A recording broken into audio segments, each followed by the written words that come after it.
Vous le voyez là, hein, c'est le visage de l'inquiétude. Oui, je suis inquiet parce qu'on est à une semaine du Royal Rumble, et pour le Rumble masculin, j'ai l'impression qu'il y a aucune hype.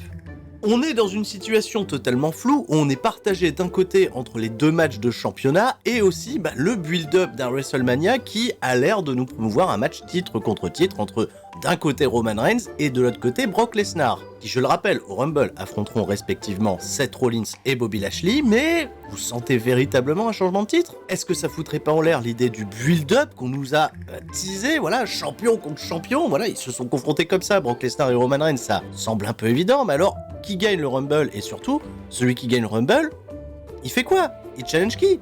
Il challenge le champion d'NXT? NXT qui d'ailleurs, apparemment, NXT 2.0, ça déçoit WWE. Ça, c'est une information qui est tombée sur les dirt sheets. Ils sont pas véritablement satisfaits, les audiences sont mauvaises, avec plus de la moitié des téléspectateurs qui, visiblement, ont plus de 60 ans. Et ça, on nous avait vendu un NXT 2.0 qui allait rafraîchir et rajeunir l'atmosphère. Et en fait, pas du tout. On s'est juste contenté de prendre des décisions politiques, de virer tout l'entourage proche de Triple H qui était en charge de la production de l'émission. En effet, la moyenne d'âge des talents a particulièrement rajeuni, mais ils campent, j'ai tous l'impression, des gimmicks de vieux. Voilà, et mis à part Braun Breaker, peut-être Carmelo Hayes, il n'y a rien de particulièrement bien fascinant. Mais recentrons-nous sur le sujet, le Royal Rumble. J'avais beaucoup d'espoir pour cet épisode de SmackDown qui allait peut-être nous donner un petit peu plus d'éléments pour croire justement à des victoires potentielles, à voir se détacher certains favoris, car quand on fait la liste des participants, mis à part Big E, Kevin Owens et Jay Styles peut-être, ou encore s'il y a un projet Austin Theory, il n'y a pas beaucoup de star power. Et l'immense problème de WWE en ce moment, et encore plus quand on regarde l'épisode de SmackDown qui a été diffusé hier soir, c'est le gap monstrueux entre le main event, les grosses stars d'un côté, et le reste de la carte. Mais le problème, c'est que là, le Rumble, il est composé essentiellement du reste de la carte. Donc voilà, je vais tout de suite vous révéler que dans cet épisode de SmackDown,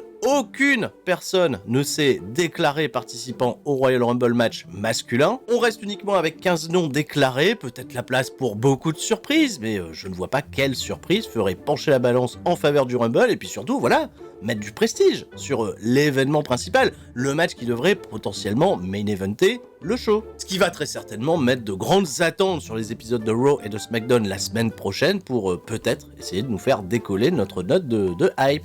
Parce que pour l'instant, elle n'est pas non plus fantastique.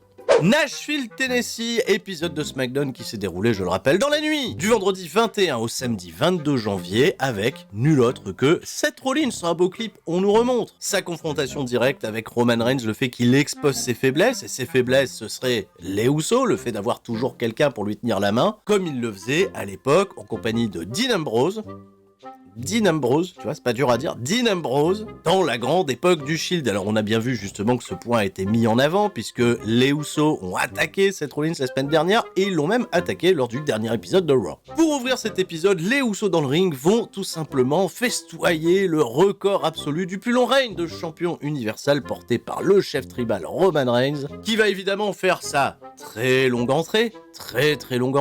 Il va bien entendu demander à Nashville de le reconnaître comme le chef de la tribu. Puis on nous diffuse un clip récapitulatif reprenant toutes ces grosses victoires pour les défenses du champion universel depuis, en effet, 508 jours, beau record, beau champion. Et si WWE, en insistant autant sur ce temps record, n'ouvrait pas une brèche pour, un potentiel suspense quant à une victoire future de Seth Rollins. Mais j'y crois pas. Moi, personnellement, j'y crois pas. Et justement, Seth Rollins se pointe et réexpose les mêmes faiblesses de Roman Reigns. En disant, voilà, quoi, si t'avais un message à me faire passer à Raw, tu m'envoies un texto. Mais là, qu'est-ce que tu fais? Tu m'envoies les Usos pour qu'ils m'attaquent dans le dos. Comme moi, à l'époque, je te tenais la main du temps du Shield en compagnie de Mox. Mox?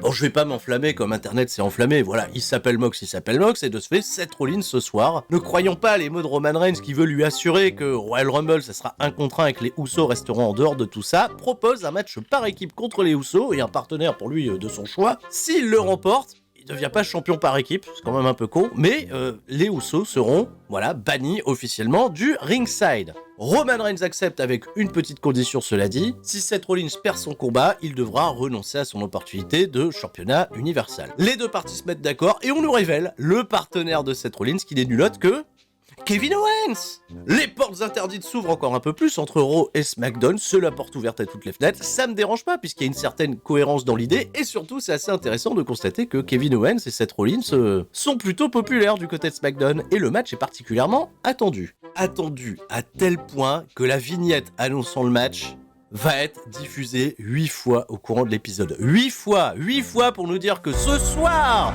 dans le main event, les Usos contre Kevin Owens et Seth Rollins. Alors là, c'est attendu, et bien entendu, restez jusqu'à la fin de l'épisode, parce que tout ce qu'il va y avoir entre deux, ça va être... Joyeux copain, joyeux Corbin dans le ring, visiblement, joyeux copain, il est en tenue pour catcher, et ben la bonne nouvelle, c'est que... refait le match, il affronte Kofi Kingston, que joyeux copain avait battu Clean la semaine dernière, mais c'est pas grave, on donne la petite revanche, puis on se permet quelques petites blagues, voilà, sur Kofi Kingston, et le match est plutôt cool. 7 minutes 40 qui nous révèle encore un peu plus que Madcap Moss est pas si dégueulasse in ring, mais surtout la grosse information, c'est que Kofi Kingston, pour s'épauler, pour arriver avec un avantage psychologique, parce que Madcap Moss il est avec joyeux Corbin, et ben il est venu avec Big E, voilà, les portes interdites toujours plus fort. Je me suis dit tiens, ça va peut-être être un bon moyen de crédibiliser, tu vois, le star power de Big E dans le Royal Rumble, mais non, en fait, il est retrouvé, tu vois, dans le programme de Midcard, qui passionne tout le monde. Kofi Kingston va battre Madcap Moss clean, après que Big E se soit chargé que Joyeux Corbin n'intervienne en rien, et d'ailleurs, Big E va porter son big ending sur Joyeux Copain pour faire chier Joyeux Corbin. Ouais, je le disais, c'est bon signe pour le Royal Rumble masculin. On nous remonte le record du monde absolu de Aliyah qui a battu Natalya la semaine dernière avec la roll-up zone la plus pétée de l'histoire, 3 secondes 17. Eh bien rassurez-vous, c'était particulièrement anticipé. Refait le match. Natalya contre Aliyah avec, attention, information capitale, Summer Rae, présentée comme une légende de WWE. Je n'abuse pas, ils l'ont présentée comme une légende, qui bien entendu a Natalya à l'œil, un subtil rappel à leur incroyable storyline du temps de Total Diva. Mais Summer Rae n'interviendra pas dans le match, il n'y aura pas de record battu, on va avoir 2 minutes 10 de catch avec une Aliyah qui va tenter à plusieurs reprises des roll-up, évidemment. Natalya qui va chercher le tombé à plusieurs reprises pour remporter la victoire rapidement, mais finalement elle va s'emporter, Natalya, la catcheuse la plus expérimentée de WWE, avec des coups de pied dans le coin pendant plus de 5 secondes. L'arbitre prend la bonne décision, à savoir la disqualification. J'ai gagné. Finish de merde. Mais comme Natalya s'acharne, elle déclenche la colère du protecteur Xayali. Mais oui, on n'avait pas de nouvelles. Xayali est revenue, elle a fait le karaté, voilà. Avec les effets spéciaux, l'entrée est magnifique. Elle a dégagé Natalya du ring et ne s'est pas annoncée dans le Royal Rumble. La semaine passée, Ivar et Eric, les Viking Raiders, ont obtenu leur ticket pour être challenger au championnat par équipe des Usos, qui n'affronteront pas visiblement au Royal Rumble. On nous remonte bien entendu leur victoire contre les Lotharios, et ben figurez-vous que ce soir ils affrontent à nouveau les Lotharios, est-ce qu'on peut le dire?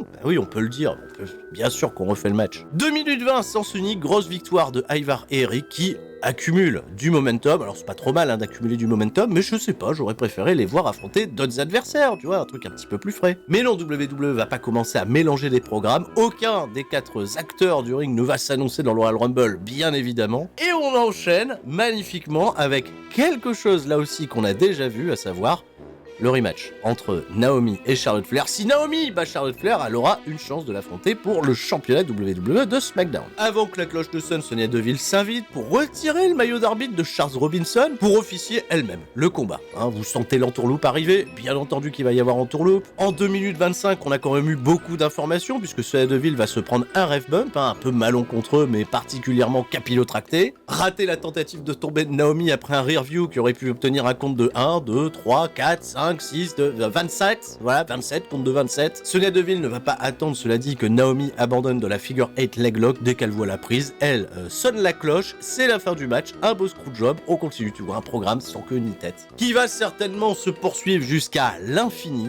et dont le payoff totalement fantastique pour cette semaine se déroulera un peu plus tard, mais bon, je prends un petit peu d'avance. Eric Bischoff était backstage, il a dit à Adam Pearce qu'il fallait être un petit peu plus... un petit peu plus autoritaire, et surtout par rapport à la conduite de Sonya Deville qui, clairement, abuse de sa position d'autorité.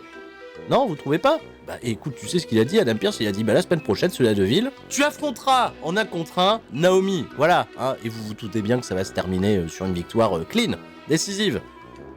C'est fun.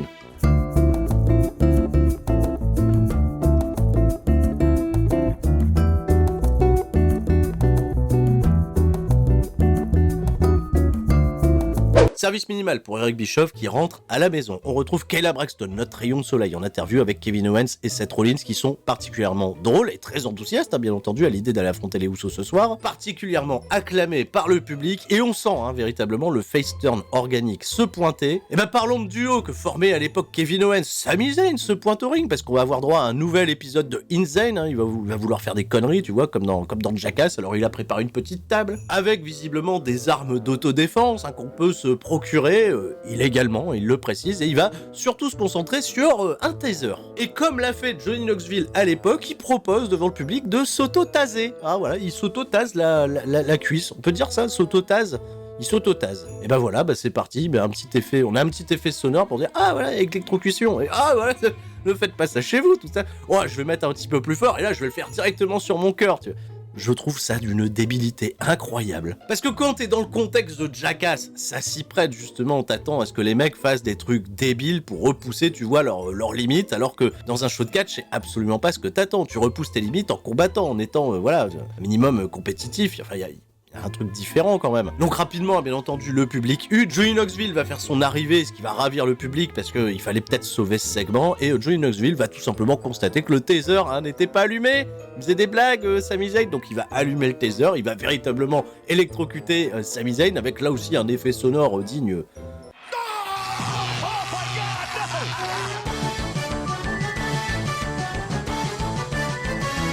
Balancer Sami Zayn par-dessus la troisième corde. En réalité, Johnny Knoxville est le mec certainement le mieux construit pour remporter le Royal Rumble. Tirez les conclusions que vous voulez. Bon, ça fait longtemps qu'on n'a pas eu de catch, et du catch qu'on a déjà vu, et on est parti. On refait le match entre Sheamus et Ricochet. Avec cela dit une petite nouveauté, le retour de Ridge Holland qui accompagne Sheamus, qui va passer sa vie à nous montrer « il m'a blessé mon nez », voilà, il a plus un bonnet, mais il a un béret désormais. Histoire de faire un booking 50-50, pas du tout, Ricochet qui est même pas annoncé dans le Royal Rumble, tout comme Ridge Holland. Victoire de Sheamus, absolument clean, en 3 minutes 20. Voilà, à quoi ça servait. Parlons de trucs justement qui ne servent à rien. Nakamura, champion intercontinental, accompagné de Rick Boogs. Ils vont croiser qui? Ils vont croiser Jeff Jarrett. Oui, puisqu'on est à Nashville, Tennessee, donc on croise Jeff Jarrett, qui va, comme ça, faire un petit peu de com pour Game Changer Wrestling, vu qu'il y est désormais actif.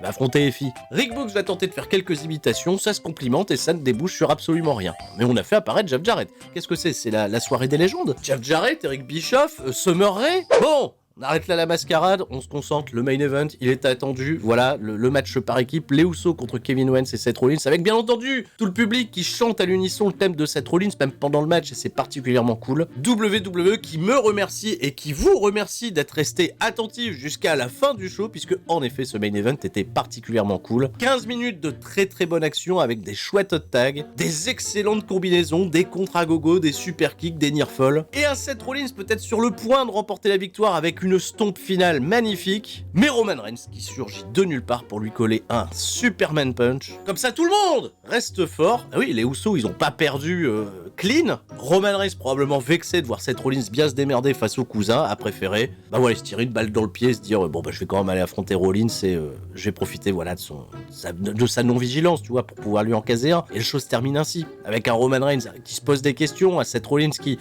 malgré tout, il s'est pris un Superman Punch, mais il a un petit sourire en coin parce que c'est peut-être ce qu'il voulait provoquer lui-même. Donc voilà, un début, une fin, un épisode de SmackDown assez fade au final, et toujours autant d'interrogations sur le Royal Rumble. Je suis pas des plus fans. La dernière semaine risque d'être totalement cruciale. Sur ce, évidemment, je vous demanderai à toutes et à tous de rester forts et de passer un excellent week-end. On se retrouve la semaine prochaine pour beaucoup de rendez-vous sur la chaîne CCL Catch. Ouh là là, parce qu'on a des Royal Rumble à simuler sur WWE 2K20. Et puis il y aura Sturi Stradamus, il y aura de la chanson et tout le monde sera content. C'était Sturi. Ciao, bye bye.